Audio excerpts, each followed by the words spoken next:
الله أكبر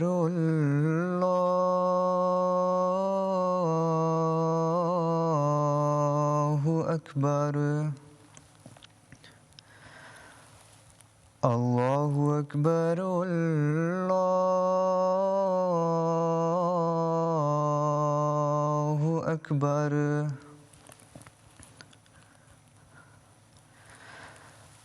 أشهد أن لا إله إلا الله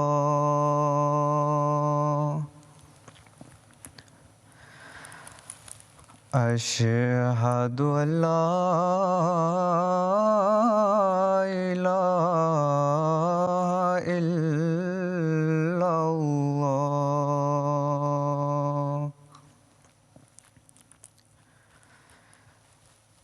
أشهد أن محمدًا رسول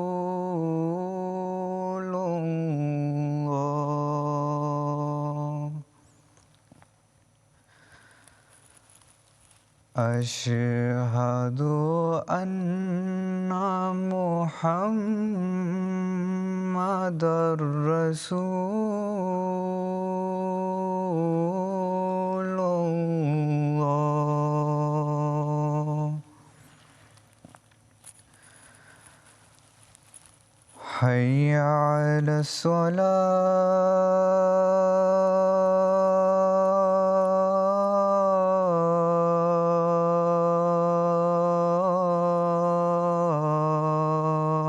الصلاة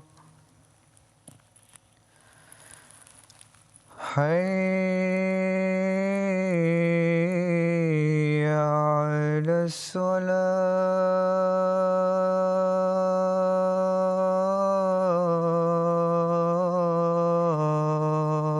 الصلاة حي على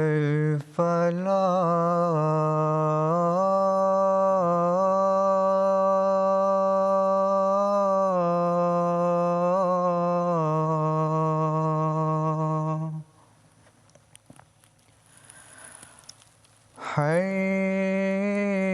حي على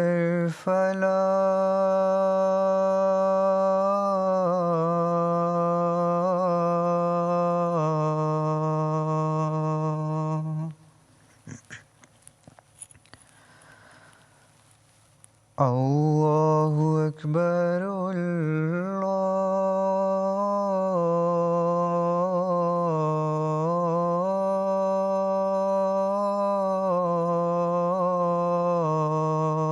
الله أكبر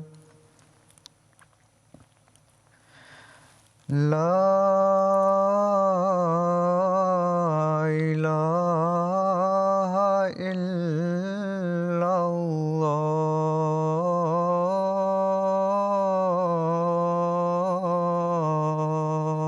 الله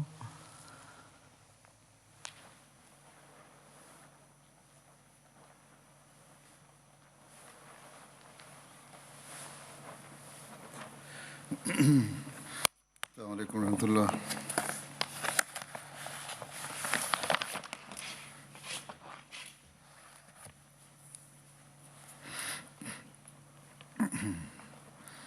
أشهد أن لا إله إلا الله وحده لا شريك له وأشهد أن محمدًا عبده ورسوله أما بعد فأعوذ بالله من الشيطان الرجيم بسم الله الرحمن الرحيم الحمد لله رب العالمين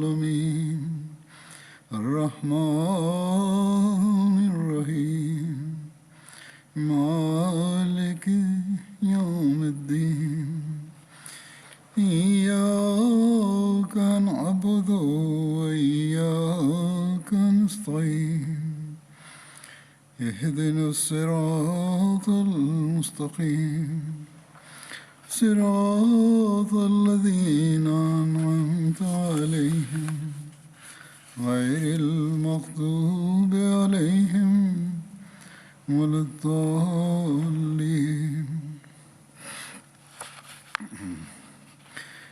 آج جن صحابی کا پہلے ذکر ہوگا ان کا نام ہے حضرت عوف بن حارث بن رفاع انصاری.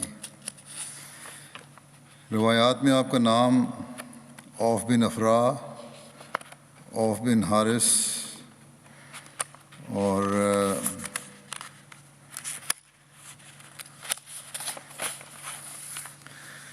اوس بن افراء بیان ہوا ہے. افراء آپ کی والدہ کا نام تھا. آپ کا تعلق انصار کے قبیلہ بنو نجار سے تھا. حضرت معاذ اور حضرت معوذ حضرت عوف کے بھائی تھے. حضرت عوف انصار کے ان 6 افراد میں شامل تھے جنہوں نے سب سے پہلے مکہ آ کر بیعت کی. اب بیعت عقبہ میں بھی شامل تھے. جب آپ نے اسلام قبول کیا تو حضرت اسد بن زرارہ اور حضرت عمارہ بن حزم کے ساتھ مل کر بنو مالک بن نجار کے بت توڑے. غزوہ بدر کے دن جب جنگ جاری تھی تو حضرت عوف بن افراء نے رسول اللہ صلی اللہ علیہ وسلم سے پوچھا، یا رسول اللہ صلی اللہ علیہ وسلم، اللہ تعالیٰ اپنے بندے کی کس بات سے زیادہ خوش ہوتا ہے؟ تو رسول اللہ صلی اللہ علیہ وسلم نے فرمایا، اس بات سے کہ اس کا ہاتھ جنگ میں مصروف ہو اور زرہ کے بغیر بے خوف لڑ رہا ہو. یعنی جنگ کے اگر میدان میں ہے تو بے خوف ہونا چاہیے. پھر اس پر حضرت عوف بن افراء نے اپنی زرہ اتار دی اور آگے بڑھ کر لڑنا شروع کر دیا یہاں تک کہ شہید ہو گئے. غزوہ بدر میں ابو جہل نے عوف بن حارث اور آپ کے بھائی حضرت معوذ کو شہید کیا تھا.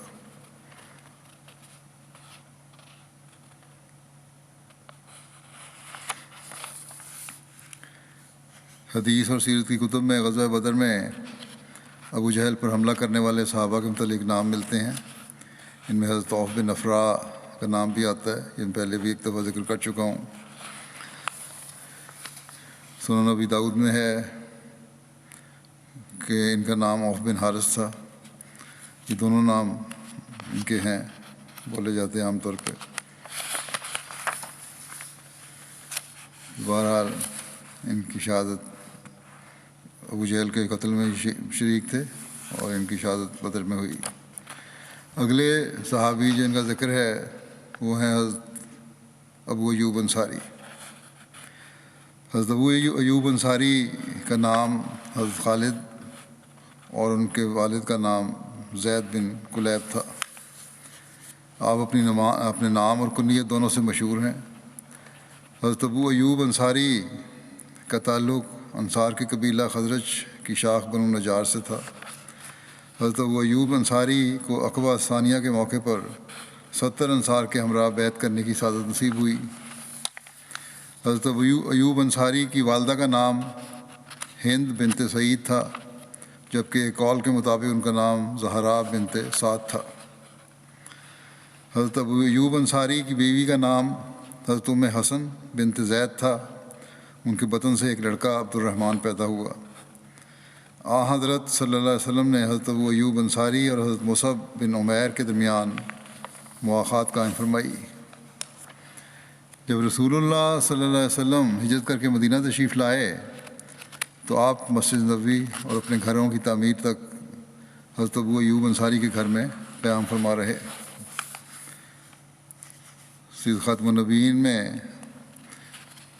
مرزا بشیر احمد صاحب نے اس کو یوں بیان کیا ہے وسلم کے قیام کے واقعے کو کہ بنو نجار میں پہنچ کر پھر یہ سوال درپیش تھا کہ آپ صلی اللہ علیہ وسلم کس شخص کے پاس مہمان ٹھہریں. قبیلے کا ہر شخص خواہشمند تھا کہ اسی کو یہ فخر حاصل ہو، بلکہ بعض لوگ تو جوش محبت میں آپ کی اونٹنی کی باگوں پر ہاتھ ڈال دیتے تھے. اس حالت کو دیکھ کر آپ نے فرمایا، میری اونٹنی کو چھوڑ دو کہ یہ اس وقت معمور ہے، یعنی جہاں خدا کا منشا ہوگا وہاں یہ خود بیٹھ جائے گی۔ اور یہ کہتے ہوئے آپ نے بھی اس کی باغیں ڈھیلی چھوڑ دیں۔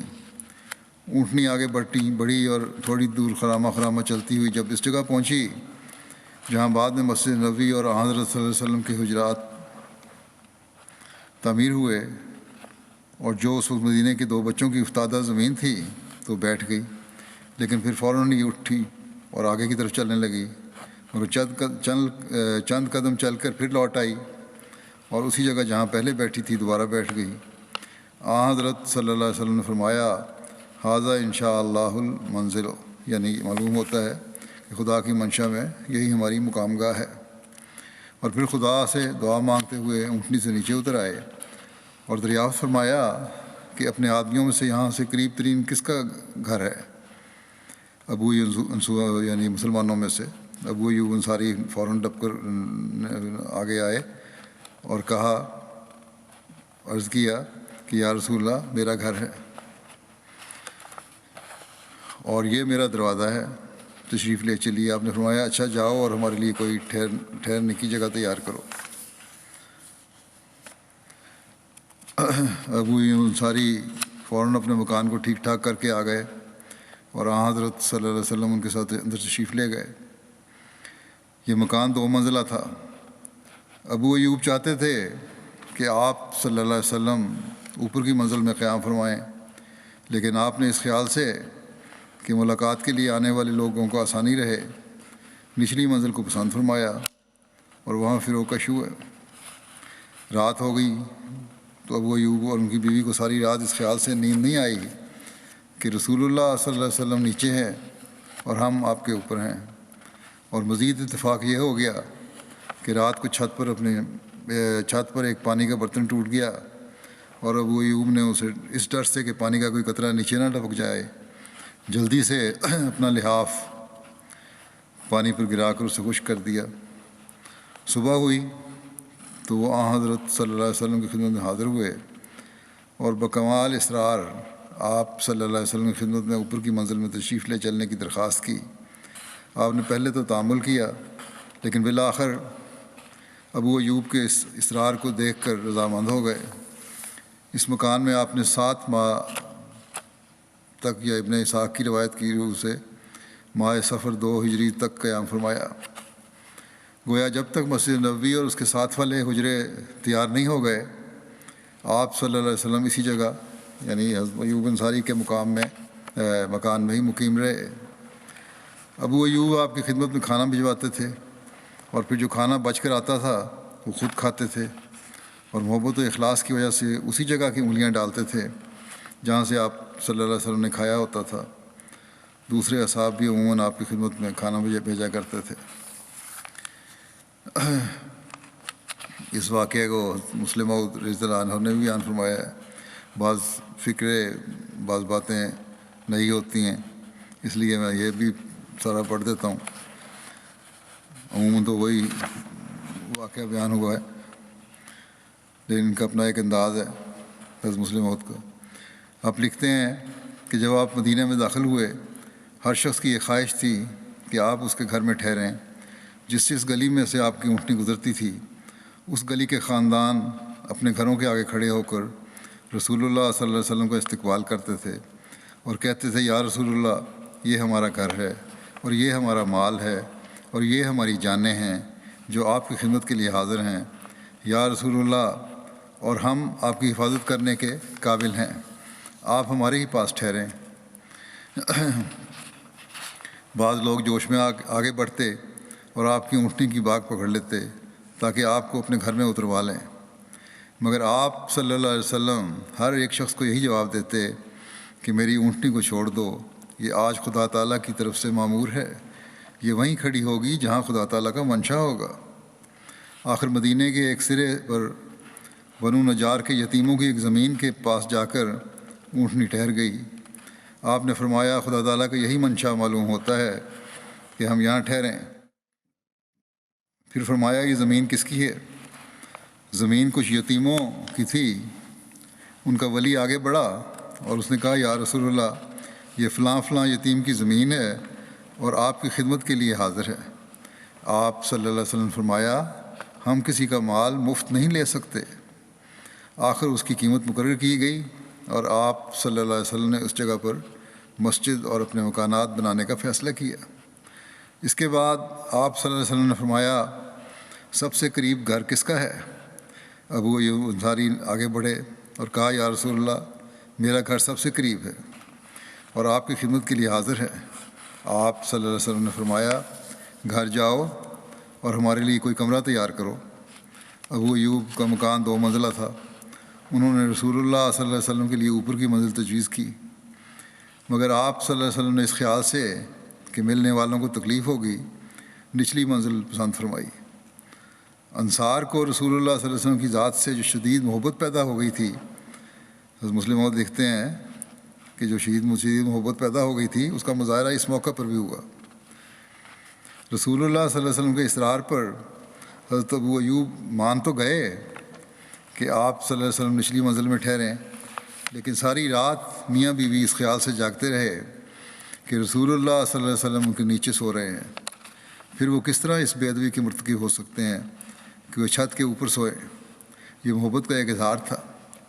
رات کو ایک برتن پانی کا گر گیا تو اس خیال سے کہ چھت کے نیچے پانی نہ ٹپک پڑے، حضرت ابو ایوب نے دوڑ کر اپنا لحاف اس پانی پر ڈال کر پانی کی رطوبت کو خشک کیا۔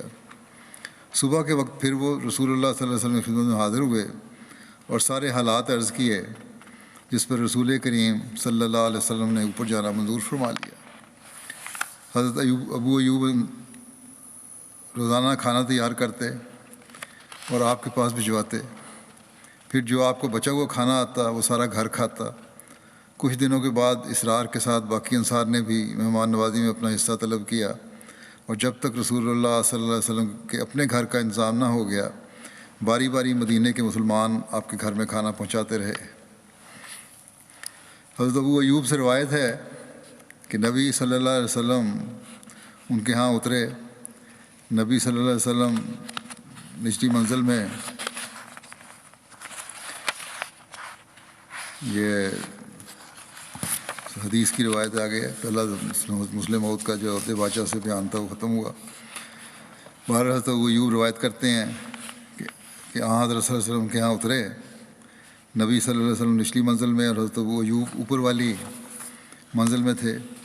راوی کہتے ہیں کہ ایک رات حضرت ابو ایوب بیدار ہوئے اور کہا ہم رسول اللہ صلی اللہ علیہ وسلم کے سر کے اوپر چلتے ہیں۔ پس وہ ایک طرف ہٹ گئے اور ایک کونے میں رات گزاری۔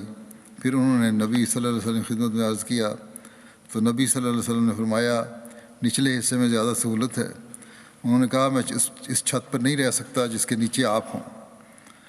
نبی صلی اللہ علیہ وسلم اوپر منتقل ہو گئے اور حضرت ابو ایوب نیچے۔ وہ نبی صلی اللہ علیہ وسلم کے لیے کھانا بناتے تھے، اور جب وہ کھانا رسول اللہ صلی اللہ علیہ وسلم کی طرف سے ان کے پاس واپس لایا جاتا تو پوچھتے کہ کس جگہ آپ کی انگلیاں لگی تھیں، لانے والے سے پوچھتے۔ پھر وہ آپ کی انگلیوں کی جگہ کا تتبع کرتے، یعنی وہیں سے کھاتے جہاں حضرت صلی اللہ علیہ وسلم نے کھایا تھا۔ انہوں نے ایک دفعہ آپ کے لیے کھانا تیار کیا جس میں لہسن تھا۔ جب وہ ان کی طرف واپس لایا گیا تو انہوں نے نبی صلی اللہ علیہ وسلم کی انگلیوں کی جگہ کے متعلق پوچھا اور ان سے کہا کہ آپ نے انہیں کھایا۔ جب ان کو بتایا گیا کہ آپ صلی اللہ علیہ وسلم نے آج کھانا نہیں کھایا تو گھبرا گئے، اور آپ صلی اللہ علیہ وسلم کی طرف اوپر گئے اور پوچھا کہ کیا یہ حرام ہے لہسن؟ نبی صلی اللہ علیہ وسلم نے فرمایا نہیں، لیکن میں اسے ناپسند کرتا ہوں۔ اس پر ابو ایوب انصاری نے کہا جس کو آپ ناپسند کرتے ہیں میں اس کو ناپسند کرتا ہوں، یا انہوں نے کہا کہ جس کو آپ نے ناپسند کیا میں نے بھی ناپسند کیا۔ راوی کہتے ہیں کہ نبی صلی اللہ علیہ وسلم کے پاس فرشتے آتے تھے۔ یہ روایت مسلم کی ہے، اس طرح لکھی ہے، یعنی وہی ہوتی تھی اور فرشتے آتے تھے، اور اس وجہ سے حضرت صلی اللہ علیہ وسلم بو والی چیز پسند نہیں کرتے تھے، لیکن حرام نہیں ہے یہ۔ مسلم میں یہ روایت یوں بھی درج ہے، حضرت ابو ایوب انصاری سے روایت ہے، وہ کہتے ہیں کہ جب رسول اللہ صلی اللہ علیہ وسلم کے پاس کھانا پیش کیا جاتا آپ اس میں سے تناول فرماتے اور اپنا بچا ہوا کھانا میری طرف بھیج دیتے۔ ایک دن آپ نے بچا ہوا کھانا بھیجا جس میں سے آپ نے نہیں کھایا تھا کیونکہ اس میں لہسن تھا۔ میں نے آپ کی خدمت میں عرض کیا کہ کیا یہ حرام ہے؟ آپ صلی اللہ علیہ وسلم نے فرمایا نہیں، لیکن میں اس کی بو کی وجہ سے اسے ناپسند کرتا ہوں۔ تو انہوں نے عرض کیا ابو ایوب نے کہ میں بھی ناپسند کرتا ہوں جو آپ ناپسند فرماتے ہیں۔ ایک دوسری روایت میں جو مسند احمد بن حنبل کی ہے، یہ واقعہ یوں بیان ہوا ہے۔ ابو ایوب انصاری سے مروی ہے کہ نبی کریم صلی اللہ علیہ وسلم ہمارے گھر کی نچلی منزل میں فروکش ہوئے اور میں بالا خانے میں تھا۔ ایک مرتبہ بالا خانے میں پانی گر گیا تو میں اور ام ایوب ایک چادر لے کر پانی خشک کرنے لگے، اس ڈر سے کہ وہ پانی ٹپک کر نبی کریم صلی اللہ علیہ وسلم پر نہ گرنے لگے۔ پھر میں ڈرتا نبی کریم صلی اللہ علیہ وسلم کی خدمت میں حاضر ہوا اور عرض کیا یا رسول اللہ، ہمارے لیے مناسب نہیں ہم آپ کے اوپر رہیں، آپ صلی اللہ علیہ وسلم بالا خانے میں منتقل ہو جائیں۔ چنانچہ نبی کریم صلی اللہ علیہ وسلم کے ارشاد پر آپ کا سامان بالا خانے میں منتقل کر دیا گیا اور آپ کا سامان بہت سی مختصر تھا۔ پھر میں نے عرض کیا یا رسول اللہ صلی اللہ علیہ وسلم، جب آپ مجھے کھانا بھیجتے تو میں جائزہ لیتا اور جہاں آپ کی انگلیوں کے نشان دیکھتا میں اپنا ہاتھ وہیں رکھتا، لیکن آج جو کھانا آپ نے مجھے بھیجا ہے اسے جب میں نے دیکھا تو مجھے آپ کی انگلیوں کے نشان اس میں نظر نہیں آئے۔ رسول اللہ صلی اللہ علیہ وسلم نے فرمایا یہ بات صحیح ہے، دراصل اس میں پیاز تھا، یہاں پیاز کا بیان ہوا لہسن کے بجائے۔ میں نے ناپسند کیا کہ اسے کھاؤں اس فرشتے کی وجہ سے جو میرے پاس آتا ہے، البتہ تم لوگ اسے کھاؤ۔ حضرت ابو ایوب انصاری کو رسول اللہ صلی اللہ علیہ وسلم کے ساتھ غزوہ بدر، غزوہ احد اور غزوہ خندق سمیت تمام غزوات میں شامل ہونے کی سعادت نصیب ہوئی۔ حضرت ابو ایوب انصاری بیان کرتے ہیں کہ ہم نے بدر کے روز صفیں بنائیں تو ہم میں سے بعض لوگ صف سے آگے نکل گئے۔ رسول اللہ صلی اللہ علیہ وسلم نے ان لوگوں کی طرف دیکھ کر فرمایا میرے ساتھ یعنی میرے پیچھے رہو، میرے سے آگے نہ نکلو۔ حضرت صفیہ کے رخسانہ کی رات کا ذکر ہے، وہ یہ پہلے بیان کر چکا ہوں، ایک ذکر میں مختصر جو ان کا بیان کیا تھا میں نے، لیکن دوبارہ بیان کرتا ہوں۔ حضرت ابو جب حضرت صفیہ کے رخسانہ ہوا تو اس رات حضرت ابو انصاری حضرت کے خیمے کے باہر نگی تلوار لیے تمام رات پہرا دیتے رہے اور خیمے کے چاروں طرف گھومتے رہے۔ جب صبح ہوئی تو رسول اللہ صلی اللہ علیہ وسلم نے حضرت ابو ایوب کو خیمے کے باہر دیکھا تو آپ صلی اللہ علیہ وسلم سے فرمایا اے ابو ایوب کیا بات ہے؟ انہوں نے عرض کی یا رسول اللہ، میں اس عورت سے آپ کے متعلق خوفزدہ ہوا کیونکہ اس کا باپ اور اس کا شوہر اور اس کی قوم کے لوگ قتل ہوئے ہیں اور یہ کفر سے نئی نکلی ہے، اس لیے میں رات بھر آپ کی حفاظت کا خیال سے پہرا دیتا رہا۔ اس پر آپ صلی اللہ علیہ وسلم نے حضرت ابو ایوب انصاری کے حق میں دعا کی فرمائی کہ اللہم محفظ ابا ایوبا کما باتا یافظنی،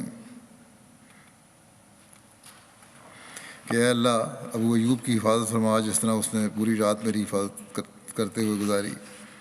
امام سہیلی کہتے ہیں چنانچہ اللہ تعالیٰ نے نبی کریم صلی اللہ علیہ وسلم کی اس دعا کے مطابق حضرت ابو ایوب کی حفاظت فرمائی، یہاں تک کہ رومی آپ کی قبر کی حفاظت کرتے اور وہ آپ کے وسیلے سے پانی مانگتے تو ان پر بارش ہوتی۔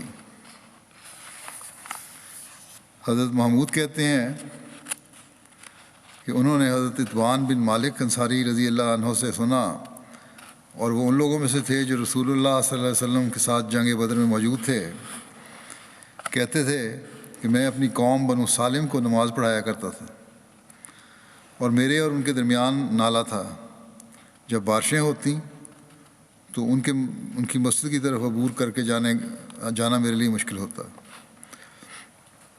اس لیے میں رسول اللہ صلی اللہ علیہ وسلم کی خدمت میں حاضر ہوا اور میں نے آپ سے عرض کیا کہ میں اپنی بینائی کمزور پاتا ہوں اور وہ نالا جو میرے اور میری قوم کے درمیان ہے جب بارشیں آتی ہیں بہنے لگتا ہے اور میرے لیے وہ عبور کرنا مشکل ہو جاتا ہے، اس لیے میری خواہش ہے کہ آپ صلی اللہ علیہ وسلم آئیں اور میرے گھر میں ایسی جگہ نماز پڑھیں جسے میں نماز کی جگہ بنا لوں۔ رسول اللہ صلی اللہ علیہ وسلم نے فرمایا کہ میں آؤں گا۔ پھر رسول اللہ صلی اللہ علیہ وسلم اور حضرت ابو بکر رضی اللہ عنہ دن چڑھے میرے پاس آئے اور رسول اللہ صلی اللہ علیہ وسلم نے اندر آنے کی اجازت چاہی. میں نے اجازت دی. آپ بیٹھے نہیں، اور آپ صلی اللہ علیہ وسلم نے فرمایا کہ کون سی اپنے گھر میں سے کون سی جگہ پسند کرتے ہیں آپ کہ میں وہاں نماز پڑھوں. آپ صلی اللہ علیہ وسلم نے ان سے پوچھا، تم نماز پڑھنے کے لیے بلایا تھا، تو کون سی جگہ ہے جہاں تم چاہتے ہو میں نماز پڑھوں؟ میں نے آپ صلی اللہ علیہ وسلم کو اس جگہ کی طرف اشارہ کیا جہاں میں چاہتا تھا کہ آپ نماز پڑھیں. رسول اللہ صلی اللہ علیہ وسلم کھڑے ہو گئے اور اللہ اکبر کہا، اور ہم نے آپ کے پیچھے صف باندھی. آپ نے 2 رکعتیں پڑھائیں، پھر سلام پھیرا، اور جس وقت آپ نے سلام پھیرا ہم نے بھی سلام پھیرا، اور میں نے آپ کو خزیرہ یعنی گوشت اور آٹے کا ایک کھانا ہے وہ کھانے کے لیے روک لیا جو آپ کے لیے تیار ہو رہا تھا. محلے والوں نے سنا کہ رسول اللہ صلی اللہ علیہ وسلم میرے گھر میں ہیں، تو ان میں سے کچھ لوگ بھاگے آئے، یہاں تک کہ گھر میں بہت سے آدمی ہو گئے. ان میں سے ایک آدمی نے کہا، مالک کہاں ہے؟ میں اسے نہیں دیکھتا. تو کسی نے کہا وہ منافق ہے. پوچھا ایک اور صحابی کے بارے میں، کہاں ہے وہ؟ انہوں نے کہا وہ تو منافق ہے، اللہ اور اس کے رسول سے اس کو محبت نہیں ہے، اس لیے وہ نہیں آیا. اس پر رسول اللہ صلی اللہ علیہ وسلم نے فرمایا، ایسا مت کہو، کیا تمہیں علم نہیں کہ اس نے لا الہ الا اللہ کا اقرار کیا ہے؟ وہ اس اقرار سے اللہ کی تعالیٰ کی رضامندی چاہتا ہے. اس نے کہا، اللہ اور اس کا رسول بہتر جانتے ہیں، ہم تو بخدا اس کی دوستی اور اس کی باتیں منافقوں ہی کے ساتھ دیکھتے ہیں. رسول اللہ صلی اللہ علیہ وسلم نے فرمایا، اللہ تعالیٰ نے آگ اس شخص پر حرام کر دی ہے جس نے لا الہ الا اللہ کا اقرار کیا جس سے وہ اللہ تعالیٰ کی رضامندی چاہتا ہو. حضرت محمود بن ربیع کہتے تھے کہ میں نے یہ بات کچھ اور لوگوں سے بیان کی جن میں رسول اللہ صلی اللہ علیہ وسلم کے ساتھی حضرت ابو ایوب انصاری بھی تھے، جو اس جنگ میں تھے جس میں وہ ملک روم میں فوت ہوئے، اور یزید بن معاویہ ان کے سردار تھے. تو حضرت ابو ایوب نے میری بات کا انکار کیا اور کہا کہ بخدا میں نہیں سمجھتا کہ رسول اللہ صلی اللہ علیہ وسلم نے کبھی ایسا کہا ہو جو تم نے بیان کیا ہے کہ یعنی آگ اس پہ حرام ہوئی جو صرف لا الہ الا اللہ کے. بہرحال کہتے ہیں کہ یہ بات مجھ پر بہت گراں گزری. میں بڑا پریشان تھا اس بات سے. میں نے اللہ تعالیٰ کے لیے اپنے اوپر ایک منت مانی کہ اگر اللہ تعالیٰ نے مجھے سلامت رکھا اور اس جنگ سے واپس لوٹا تو یہ بات میں حضرت عتبان بن مالک رضی اللہ عنہ سے پوچھوں گا، بشرطے کہ میں نے ان کی قوم کی مسجد میں ان کو زندہ پایا. چنانچہ میں لوٹا اور حج یا عمرہ کا احرام باندھا. پھر میں چل پڑا یہاں تک کہ مدینہ آیا اور بنو سالم کے محلے میں گیا. تو میں کیا دیکھتا ہوں کہ حضرت عتبان بوڑھے ہو گئے ہیں اور آپ کی بینائی جاتی رہی ہے. آپ اپنی قوم کو نماز پڑھا رہے تھے. جب نماز سے فارغ ہو کر انہوں نے سلام پھیرا تو میں نے انہیں سلام کیا اور انہوں نے بتایا کہ میں کون ہوں. پھر میں نے ان سے وہ بات پوچھی تو انہوں نے اس کو اسی طرح بیان کیا جس طرح کہ پہلی دفعہ مجھ سے بیان کیا تھا کہ ہاں یہ ٹھیک ہے، میں نے خود سنا ہے رسول اللہ صلی اللہ علیہ وسلم سے کہ جس نے لا الہ الا اللہ پڑھا اس پہ آگ حرام ہو گئی. لیکن حضرت ابو ایوب اس کو نہیں مانتے تھے. اس پر حضرت مرزا بشیر احمد صاحب نے بھی اپنا رائے لکھی ہے کہ حدیث میں یہی آتا ہے کہ من قال لا الہ الا اللہ یبتغی بذالک وجہ اللہ. اس پہ مرزا بشیر احمد صاحب لکھتے ہیں، آگے اس کی ترجمہ پورے حدیث کا پڑھ دیتا ہوں، اس میں یہ بھی وضاحت آ جائے گی. یعنی محمود بن ربیع روایت کرتے ہیں کہ میں نے عتبان بن مالک سے یہ سنا کہ رسول اللہ صلی اللہ علیہ وسلم فرماتے تھے کہ اللہ تعالیٰ نے ہر اس شخص پر دوزخ کی آگ حرام کر دی ہوئی ہے جو سچی نیت سے خدا کی رضا کی خاطر لا الہ الا اللہ کا اقرار کرتا ہے.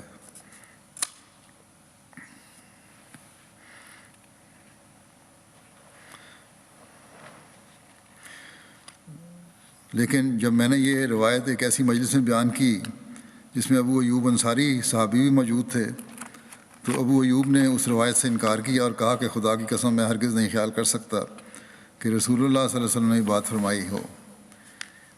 پھر آگے لکھتے ہیں کہ اس حدیث میں حضرت ابو ایوب انصاری نے ایک ایسی حدیث کو جو اصول روایت کے لحاظ سے صحیح تھی، جو روایت کے اصول ہیں حدیث بیان کرنے کا اس لحاظ سے صحیح تھی، اپنی درایت حضرت ابو ایوب انصاری نے کی کوئی بنیاد رکھی، یعنی اپنی سمجھ اور جو وہ سمجھتے تھے جس چیز کو صحیح اپنے لحاظ سے، اس کو بنیاد رکھ کر قبول کرنے سے انکار کر دیا۔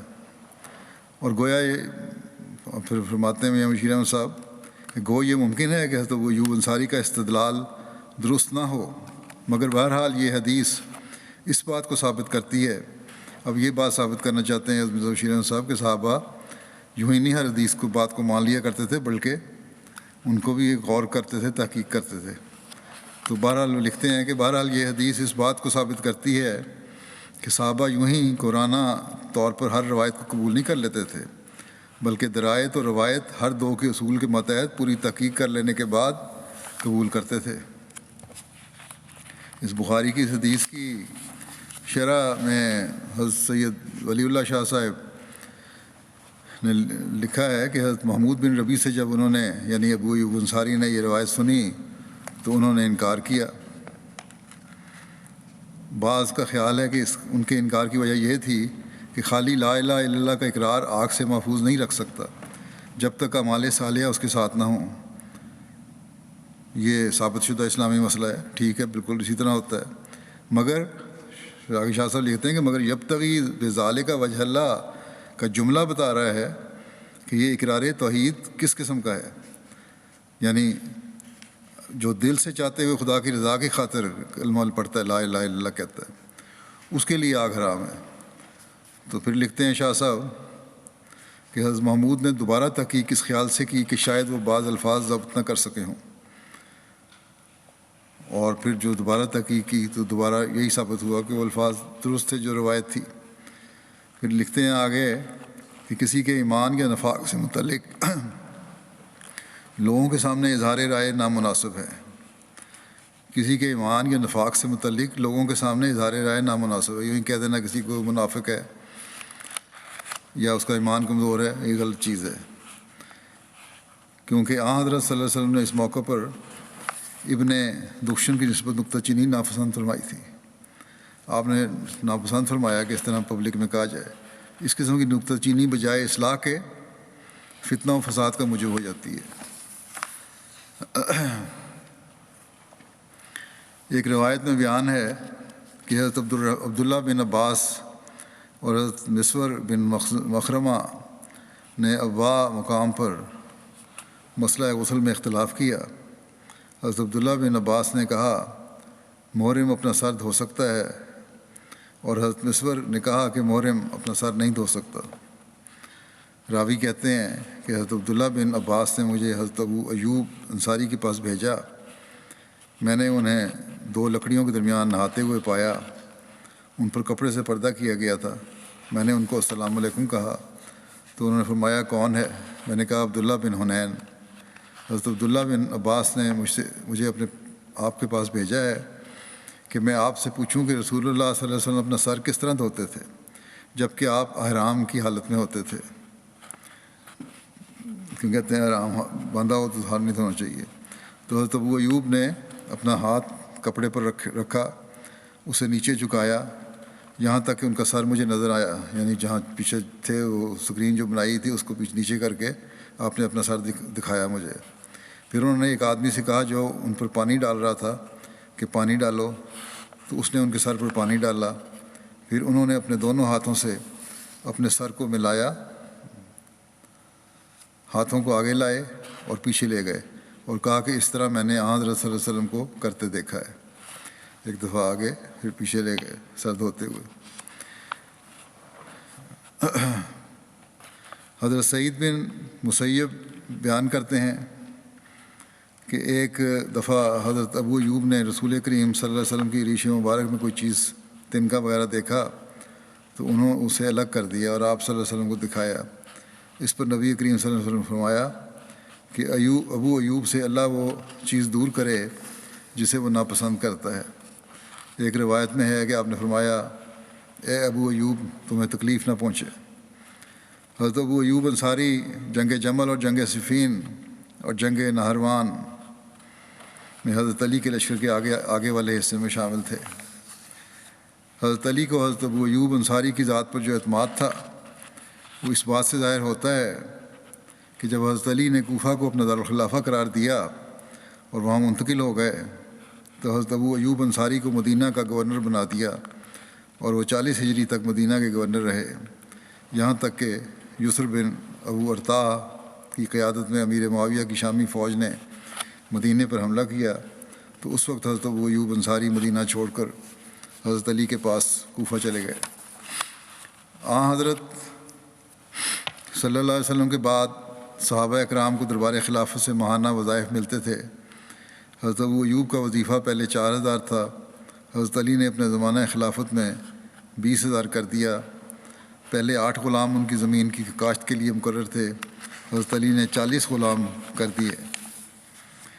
حضرت حبیب بن ابو ثابت سے روایت ہے کہ حضرت ابو ایوب امیر معاویہ کے پاس آئے اور ان سے اپنے اوپر قرض کی شکایت کی تو انہوں نے وہ نہ دیکھا جو وہ پسند کرتے تھے اور انہوں نے وہ دیکھا جسے وہ ناپسند کرتے تھے۔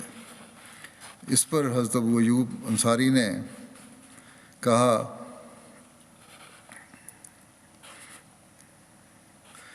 یعنی جو حضرت ابو ایوب کی بات کو نہیں دیکھا بلکہ ان کی ناپسندگی والی بات کو دیکھا، پسند والی بات کو نہیں دیکھا۔ اس پر حضرت ابو ایوب انصاری نے کہا کہ میں نے رسول اللہ صلی اللہ علیہ وسلم کو فرماتے سنا ہے کہ تم بعد میں ضرور ترجیح دیکھو گے، یعنی ترجیحات تمہاری بدل جائیں گی۔ امیر معاویہ نے کہا تو آپ صلی اللہ علیہ وسلم نے تم لوگوں کو کس چیز کا ارشاد فرمایا تھا؟ جب یہ کہا رسول پاک نے تو پھر آپ نے کیا فرمایا تھا؟ انہوں نے کہا، حضرت ابو ایوب نے کہا کہ آپ صلی اللہ علیہ وسلم نے فرمایا تھا کہ تم لوگ صبر کرنا، جب ایسی ترجیحات بدل جائیں جہاں تم لوگوں کے بات نہ مانی جائے، جو پسندیدہ بات نہ سنی جائے تو پھر صبر کرنا۔ اس پر امیر معاویہ نے کہا پھر تم لوگ صبر کرو، جب وہاں سے نے فرمایا صبر کرنا تو صبر کرو۔ حضرت ابو ایوب نے کہا اللہ کی قسم میں تم سے کبھی کسی چیز کا سوال نہیں کروں گا۔ پھر حضرت ابو ایوب بصرہ چلے گئے اور حضرت ابن عباس کے ہاں قیام کیا۔ حضرت ابن عباس نے ان کے لیے اپنا گھر خالی کیا اور کہا میں آپ کے ساتھ ضرور ویسا ہی سلوک کروں گا جیسا آپ نے رسول اللہ صلی اللہ علیہ وسلم کے ساتھ کیا تھا، یا مہمان نوازی آپ نے رسول اللہ کی تھی ویسی مہمان نوازی میں آپ کی کروں گا۔ حضرت ابن عباس نے اپنے اہل خانہ کو حکم دیا تو وہ باہر چلے گئے اور حضرت ابن عباس نے کہا گھر میں جو کچھ ہے وہ سب آپ کا ہے، اور انہوں نے حضرت ابو ایوب کو 40,000 درہم اور 20 غلام دیے۔ اپنا انہوں نے اور انتظام کر لیا اور ان کو نہ صرف گھر دیا بلکہ 40,000 درہم بھی دیے اور 20 غلام بھی دیے۔ حضرت مسلم موعود رضی اللہ عنہ وانفقوا فی سبیل اللہ ولا تلقوا بایدیکم الی التہلکۃ وآسنوا ان اللہ یحب المحسنین کی تفسیر بیان کرتے ہیں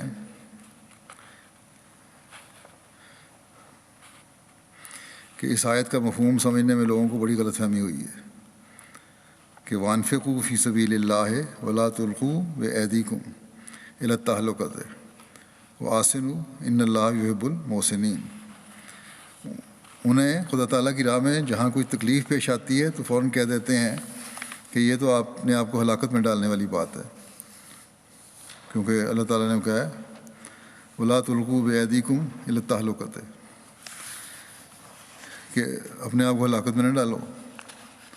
ہم اس میں کس طرح حصہ لے سکتے ہیں؟ حالانکہ اس کے ہرگز یہ معنی نہیں ہے کہ جہاں موت کا ڈر ہو وہاں سے مسلمان کو بھاگ جانا چاہیے اور اسے بزدلی کا مظاہرہ کرنا چاہیے، بلکہ اس کے معنی یہ ہیں کہ جب دشمن سے لڑائیاں ہو رہی ہوں تو اس وقت اپنے مالوں کو خوب خرچ کرو۔ اگر تم اپنے اموال کو روک لو گے تو اپنے ہاتھوں سے اپنی موت کا سامان پیدا کرو گے۔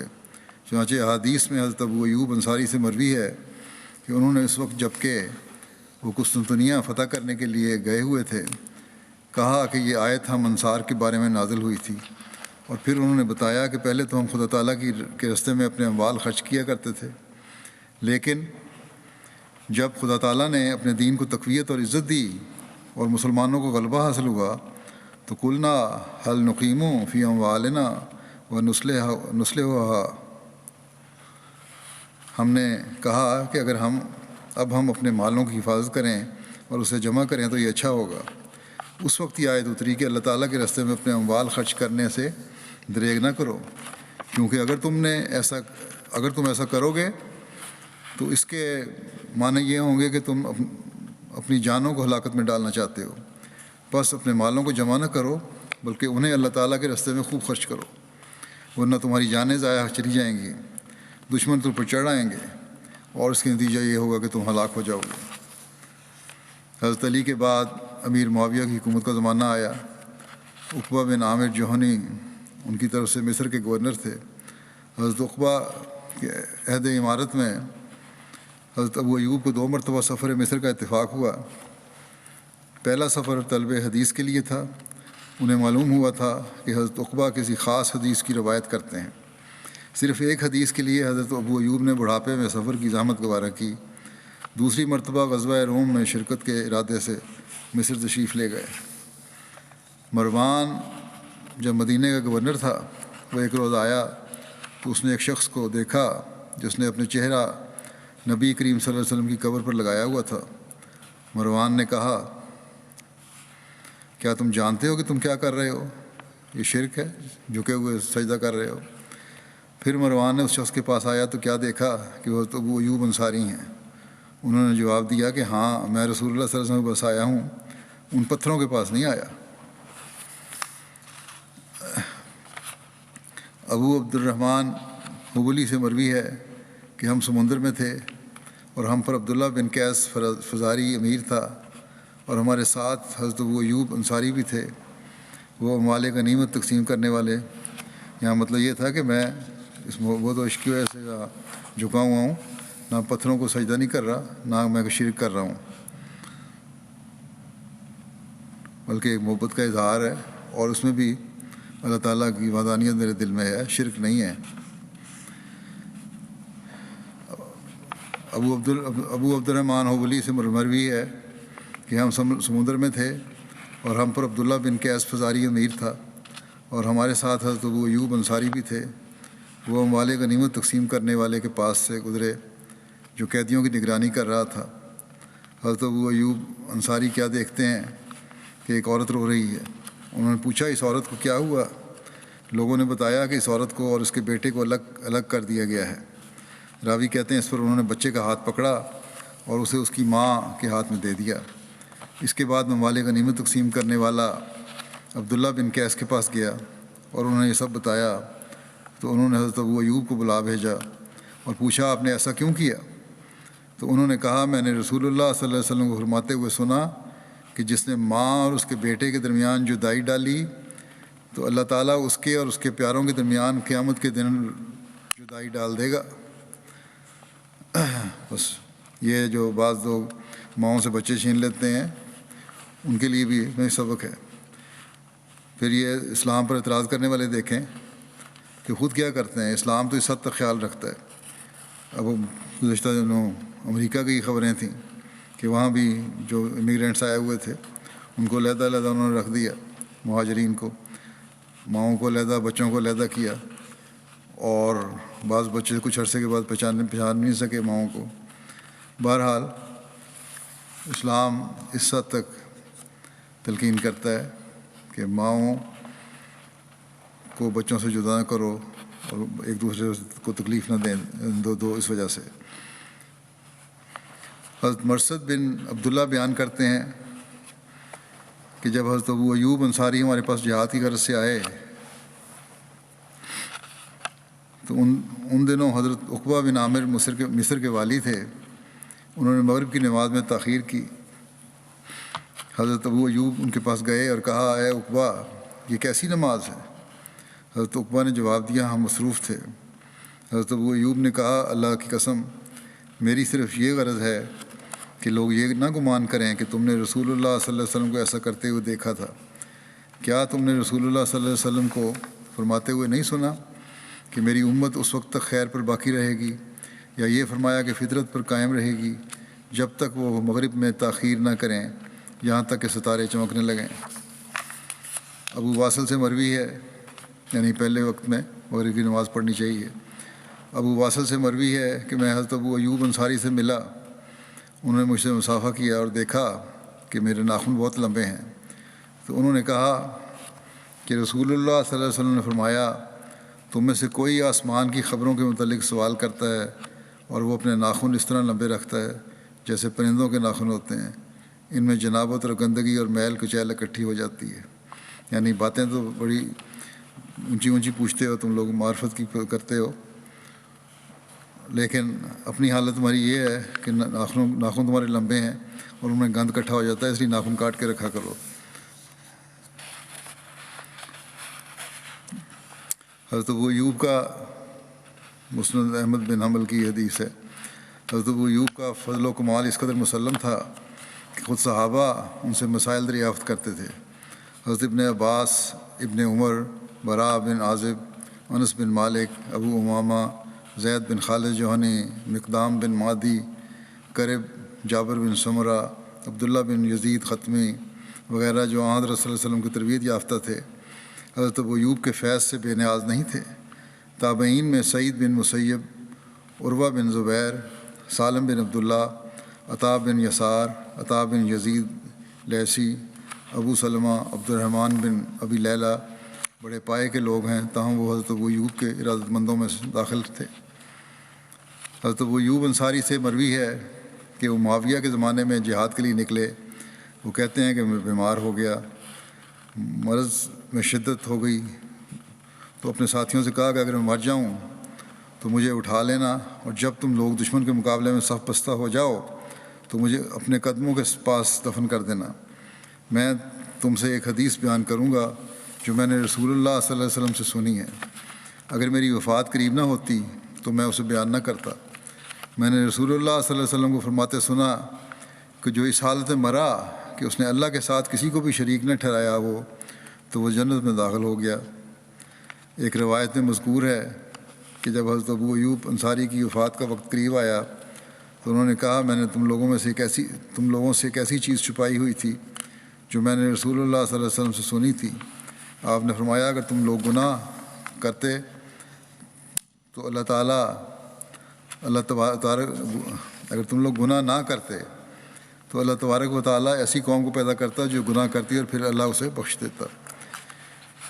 یعنی اللہ تعالیٰ اپنی رحمانیت اور بخشش کی صفت کو اس حد تک اس کو پاس کرتا ہے۔ راوی محمد بیان کرتے ہیں کہ حضرت ابو ایوب انصاری غزوہ بدر میں شریک ہوئے، آپ مسلمانوں کی کسی لڑائی میں پیچھے نہیں رہے سوائے اس کے کہ آپ کسی دوسری لڑائی میں شامل ہوتے، یعنی اگر ایک وقت میں دو مختلف جنگ ہو رہی ہوتی تو کسی نہ کسی جنگ میں لازمی شامل ہوتے تھے۔ صرف ایک سال وہ لڑائی میں شامل نہیں ہوئے کیونکہ لشکر پر ایک نوجوان سپہ سالار بنا دیا گیا تھا، وہ اس سال بیٹھے رہے۔ اس سال کے بعد وہ افسوس کرتے اور کہتے کہ مجھے اس بات سے کیا غرض کہ مجھ پر کون عامل مقرر کیا گیا، مجھے اس بات سے کیا غرض کہ مجھ پر کون عامل مقرر کیا گیا، مجھے اس بات سے کیا غرض کہ مجھ پر کون عامل مقرر کیا گیا۔ 3 دفعہ انہوں نے یہ بات کہی۔ بیان کیا جاتا ہے کہ جس جوان کی امارت کی اس روایت میں ذکر کیا گیا ہے وہ عبد الملک بن مروان تھا۔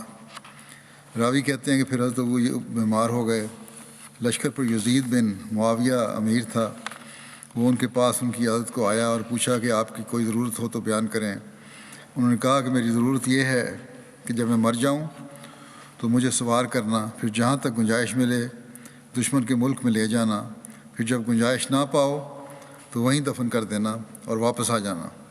جب حضرت ابو ایوب کی وفات ہو گئی تو اس نے انہیں سوار کیا اور جہاں تک گنجائش ملی وہ دشمن کے ملک میں لے گیا اور انہیں دفن کیا، پھر واپس آ گیا۔ راوی کہتے ہیں کہ حضرت ابو ایوب انصاری کہا کرتے تھے کہ اللہ تعالیٰ نے فرمایا ہے کہ انفروا خفافا وثقالا،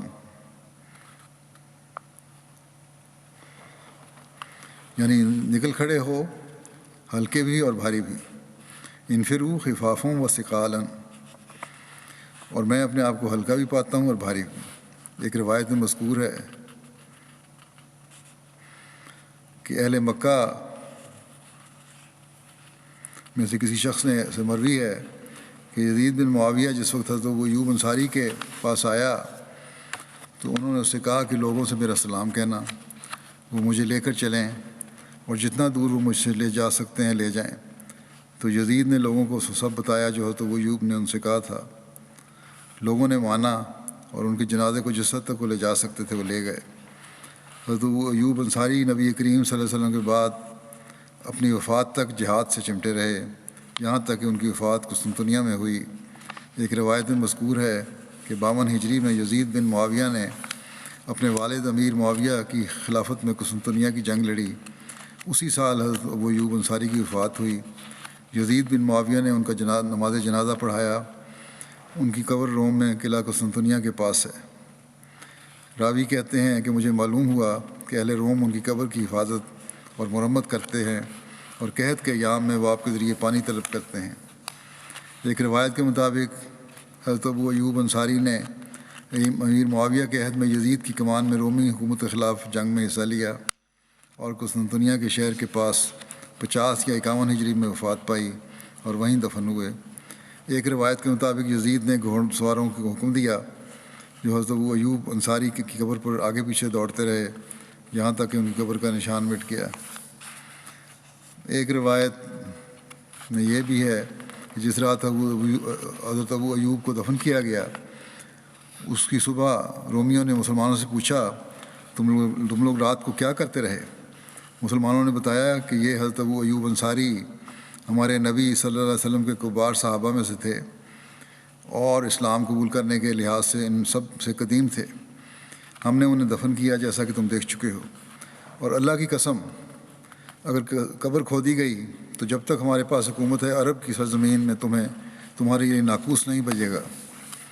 مجاہد کہتے ہیں کہ جب ان کے ہاں قحط پڑتا تو ان کی قبر سے تھوڑی سی مٹی ہٹاتے تو بارش ہو جاتی۔ یہ وہاں بھی ایک روایت قائم ہے، کہاں تک صحیح ہے اللہ بہتر جانتا ہے۔ حضرت ابو ایوب انصاری 50 یا 51 ہجری یا 52 ہجری میں غزوہ قسطنطنیہ میں فوت ہوئے۔ آخری قول اکثر لوگوں کا ہے، یعنی 52 ہجری کا۔ حضرت ابو ایوب انصاری کا مزار ترکی کے شہر استنبول میں ہے۔ مزار ایک چبوترے میں ہے جسے پیتل کی جالی دار دروازے سے بند کیا ہوا ہے۔ ترکی کے اکثر لوگ سکون قلب کے لیے یہاں حاضر ہوتے ہیں۔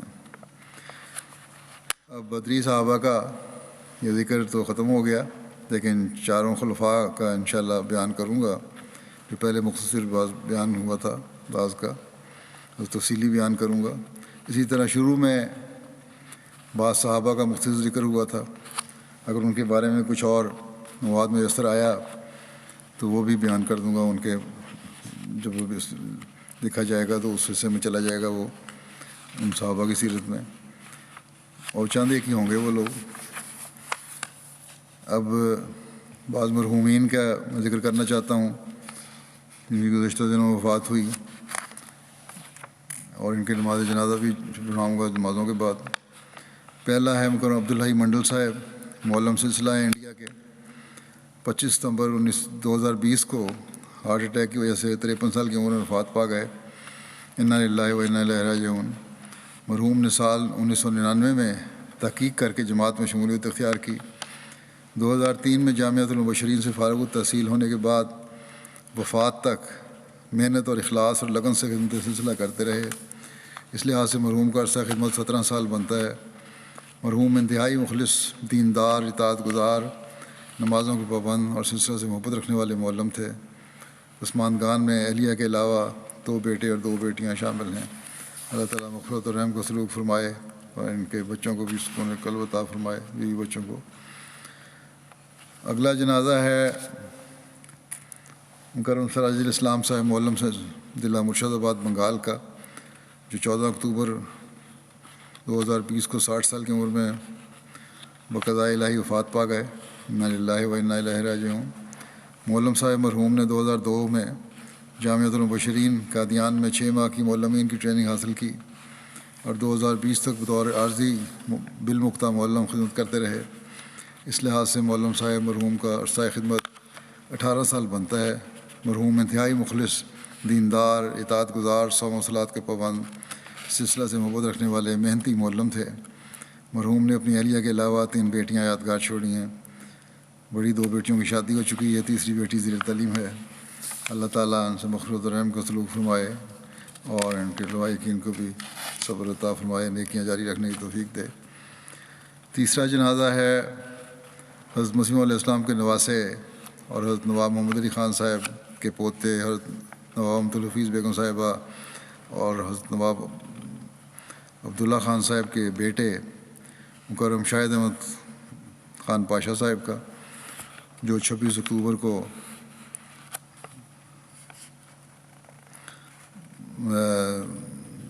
85 سال کی عمر میں وفات پا گئے، ہسپتال میں تھے۔ انا للہ و انا الیہ راجعون۔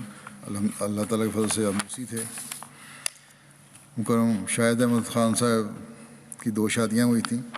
پہلی شادی مکرم امت الشکور صاحبہ کے ساتھ، جو خلیفۃ المسیح ثالث کی بیٹی تھیں، ان سے ہوئی 1962 میں، اور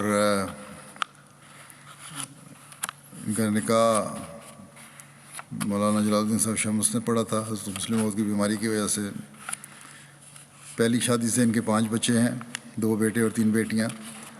دوسری شادی ان کی سمینہ سعید صاحب بن سعید صاحب مرحوم سے ہوئی 1977 میں، جن سے ایک بیٹا ہے ان کا، وہ امریکہ میں آج کل۔ خلیفہ مسیح ثالث کے ساتھ باقاعدہ ان کو کوئی جماعتی خدمات تو ان کی نہیں ہے، لیکن خلیفہ مسیح ثالث کے ساتھ بعض بیرونی دوروں میں ان کو جانے کی توفیق ملی اور وہاں خدمت کا ان کو موقع ملا۔ اور اسی طرح دوسری خوبی ان کی یہ بھی ہے، ان کی اہلیہ نے لکھا تھا کہ بڑے غریب پرور تھے، بہت سے غریبوں کا خرچ دیا کرتے تھے، بلکہ ایک مکان بھی بنا کے دیا، اور باقاعدگی سے امداد کرنے والے تھے غریبوں کی۔ اللہ تعالیٰ ان سے مغفرت اور رحم کا سلوک فرمائے۔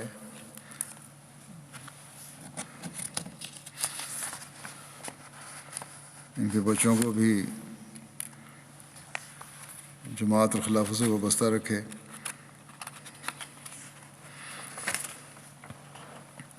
اگلا جنازہ ہے مکرم سید مسعود احمد شاہ صاحب شیفیلڈ UK کا،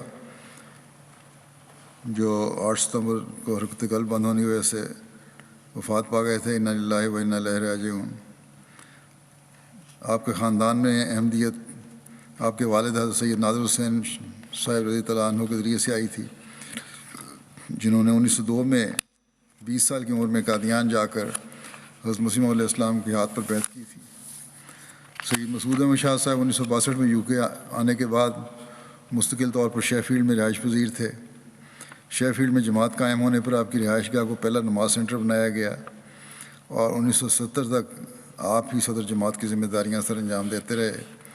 بعض 1997 سے لے کر آخر دم تک سیکٹری ضیافت کے طور پر خدمت کی توفیق پائی۔ مرحوم خوش مزاج، مہمان نواز، شریف النفس، خدمت کے جذبے سے سرشار، غریبوں کے ہمدرد، ایک نیک مخلص اور باوفا انسان تھے۔ خلافت کے ساتھ بے پناہ عقیدت کا تعلق تھا۔ آپ کی بیٹی ڈاکٹر عائشہ صاحبہ کہتی ہیں کہ ہمیں جماعت اور خصوصاً خلافت کے ساتھ جوڑنے کی کوشش کرتے رہتے، اور ہر 6 ماہ بعد خلیفۃ المسیح سے ملاقات کی تلقین کرتے تھے۔ اللہ تعالیٰ ان کی بیٹی اور اہلیہ کو صبر اور حوصلہ عطا فرمائے، ان سے مغفرت اور رحم کا سلوک فرمائے شاہ صاحب سے، اور اللہ تعالیٰ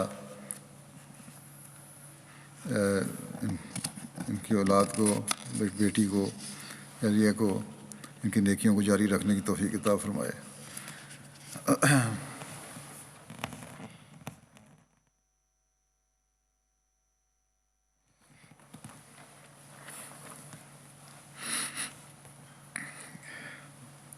الحمد لله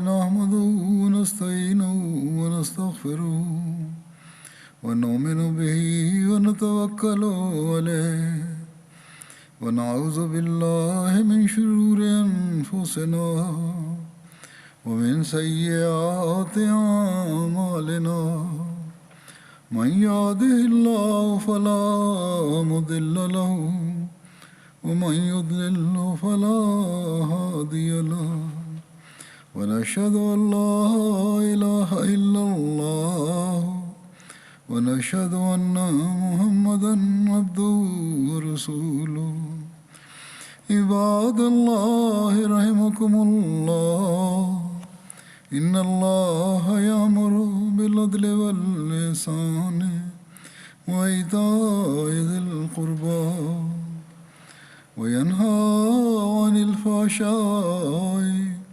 والمنكر والبغي يعظكم لعلكم تذكرون اذكروا الله يذكركم وادعوه يستجب لكم ولذكر الله أكبر